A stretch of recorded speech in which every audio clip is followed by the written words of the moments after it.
বাংলার মাটিতে বিজেপির কথায় উত্তেজিত হয়ে প্লিজ দয়া করে হাত জোর করে বলছি, অশান্তি কেউ করতে চাইলে তাকে কন্ট্রোল করুন। আপনাদের বলবো, বাংলায় আন্দোলন করে লাভ নেই, আন্দোলনটা দিল্লিতে গিয়ে করুন। দিল্লিতে প্রধানমন্ত্রীর কাছে টাইম চান, দিল্লিতে রাষ্ট্রপতির কাছে টাইম চান। কেন্দ্রের ওয়াকফ আইনের জন্য বাংলায় অশান্তি ছড়াচ্ছে। বাংলা কখনো জাতি, ধর্ম, ভাষার মধ্যে ভাগাভাগি করে না, দ্বিচারিতার নীতি নেয় না। তাই রাজ্যে কোনো অশান্তি সৃষ্টি করবেন না। ইমামরা শান্তি রক্ষায় সাহায্য করুন, সক্রিয় ভূমিকা নিন। বুধবার সংখ্যালঘুদের সভায় করজোড়ে শান্তি রক্ষার আবেদন করেন মুখ্যমন্ত্রী মমতা বন্দ্যোপাধ্যায়। সম্প্রতি কেন্দ্রীয় আইনের জন্য মুর্শিদাবাদ ও মালদায় বিক্ষিপ্ত অশান্তি ছড়ায়। বর্তমানে শান্তি ফিরেছে, সৌভ্রাতৃত্বের পরম্পরা আবার ফিরে আসছে। তাই বাইরের লোকেদের নিয়ে বিজেপি যদি প্ররোচনা দেয়, তাহলে তাতে কান না দেওয়ার খোলামেলা আবেদন জানান মুখ্যমন্ত্রী।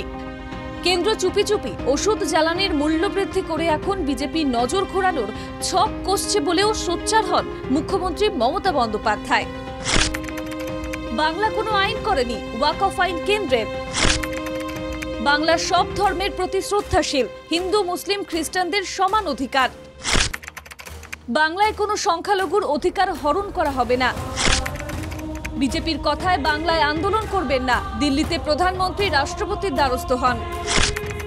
ওয়াকফ আইন শুধু সংখ্যালঘুদের নয়, রাজ্যের অধিকার কেড়ে নিয়েছে।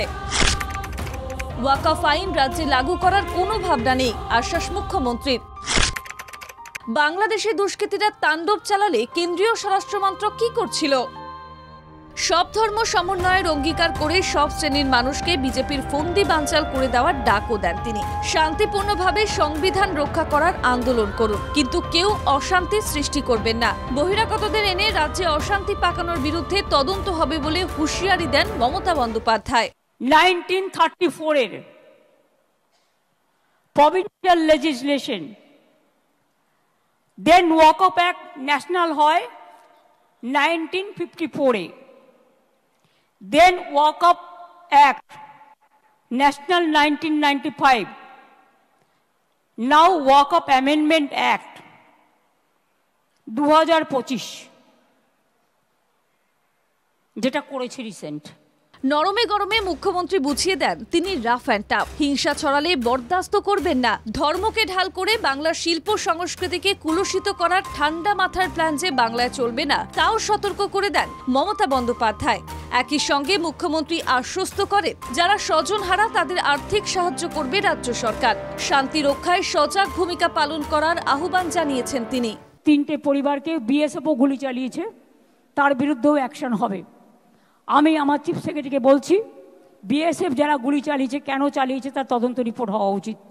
শীতলকুচিতেও গুলি চালিয়ে এরা 4 জনকে মেরেছিল। আমি বলবো, যারা মারা গিয়েছে, আমি কোনো সম্প্রদায় হিসেবে দেখি না, মানুষ হিসেবে দেখি। তাদের প্রত্যেককে আমাদের সরকার 10 লাখ টাকা করে পরিবারকে সাহায্য করবে। যাদের বাড়ি ভেঙেছে তাদের সবাইকে বাংলার বাড়ি করে দেওয়া হবে। কেন্দ্রের বিজেপি সরকার আসলে তাড়াহুড়ো করে ওয়াকফ আইন পাশ করে অভিসন্ধি পূরণ করেছে। তাই এখন বিজেপির পাতা ফাঁদে পা না দেওয়ার জন্য নেতাজি ইন্ডোরের সভায় খোলামেলা আহ্বান জানান মুখ্যমন্ত্রী। ব্যুরো রিপোর্ট, বাংলা জাগো।